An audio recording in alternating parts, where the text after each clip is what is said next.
Hello my angling friends and welcome back to the channel. Your favorite fishing expert is here with another crucial forecast, this time for a very special day. Friday, the 6th of February 2026.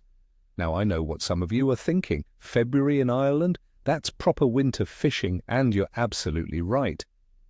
But don't let the chill fool you, because this day, my friends, holds some intriguing possibilities for those brave enough to face the elements.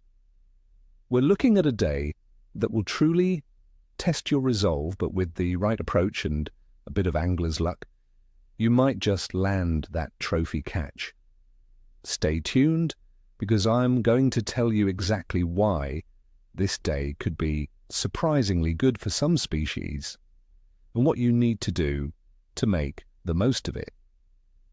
Let's dive right into what you've all been waiting for, the specific species and the tactics that will put fish on your line. Firstly, for our freshwater enthusiasts, pike are definitely on the menu. These toothy predators are active throughout the Irish winter, and with the current low atmospheric pressure, they could be even more inclined to feed.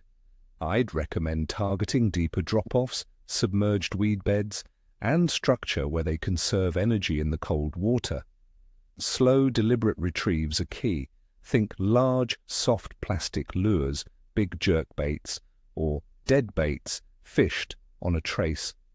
Remember, their metabolism is slower, so they won't chase a fast-moving bait far. Work your lures with plenty of pauses. Try bright colors to grab their attention in the murky water. Next up, for those hardy souls chasing salmon, the season is slowly picking up.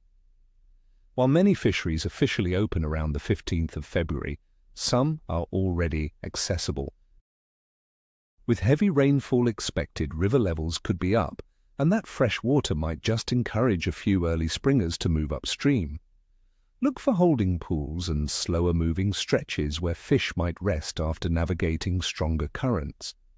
A 14 to 15-foot fly rod with a sinking line and a large dark fly like a willy gun or a black and yellow can be effective. If you're spinning, a flying sea or a Toby lure in a bright color can sometimes catch their eye in colored water.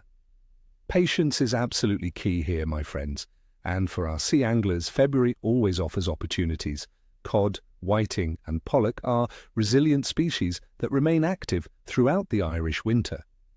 Given the unsettled conditions and potential for gusty easterly winds, shore fishing from sheltered marks, especially after a storm, can be excellent for cod. Look for deeper rock marks or clean sandy beaches.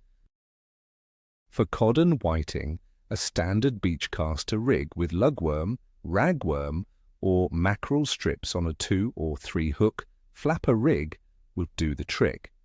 For pollack, which provide great sport all year, cast artificial lures or baited feathers from rocky outcrops and kelp beds. Don't forget the humble flounder. Their numbers increase after spawning around this time. Bottom fishing with worm baits from sandy or muddy estuaries can yield good results. Now, for the science behind the bite. The weather forecast for Ireland on Friday, the 6th of February 2026, paints a picture of classic winter conditions.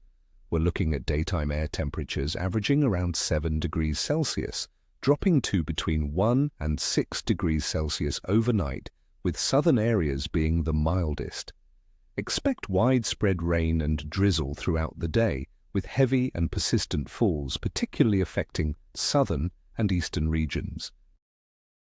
Wind will be a factor, with fresh to strong easterly winds, especially along the coasts, blowing at around 14 to 20 miles per hour. We have a low-pressure system to the southwest, which, from an angler's perspective, can sometimes trigger a feeding spell, especially for predatory species. Water temperatures are definitely on the cold side. Sea temperatures around Dublin will be hovering between 8 and 10 degrees Celsius. Off the southwest coast, you might see 10 degrees Celsius, but less than 7 degrees Celsius off the northeast. This means fish will be less active, seeking out stable temperatures in deeper, less exposed areas. Their metabolism is slower, so they won't typically chase baits aggressively. As for the moon phase, on the 6th of February 2026, the moon will be in a waning gibbous phase with an illumination of about 80 to 82%. It's 19 days old and under the sign of Libra. While the scientific community often debates its direct impact, many seasoned anglers, myself included, often observe heightened activity around a waning gibbous, especially for nocturnal feeders or larger predators. It's also typically associated with stronger tides in saltwater, which can stir up food and stimulate feeding frenzies. Overall fish activity for this Friday, the 6th of February, I'd rate the bite as capricious to average. The unpredictable weather with cold temperatures and heavy rain will certainly test your resolve and preparedness. However, the dominant low atmospheric pressure and the waning gibbous moon, combined with the presence of hardy winter species, mean there are definite opportunities for those who understand the conditions and adapt their tactics. So there you have it, my friends. Go out there, stay warm, stay safe, and make sure you're prepared for whatever this challenging but potentially rewarding day throws at you. I wish you all tight lines and ni quosta, ni cheshui. That's no tail, no scales in Russian, for those who don't know. If you found this forecast helpful, please hit that like button, subscribe for more expert tips, and leave a comment below. What are your plans for fishing this winter? Have you had any surprising catches in February? Share your stories with our amazing community.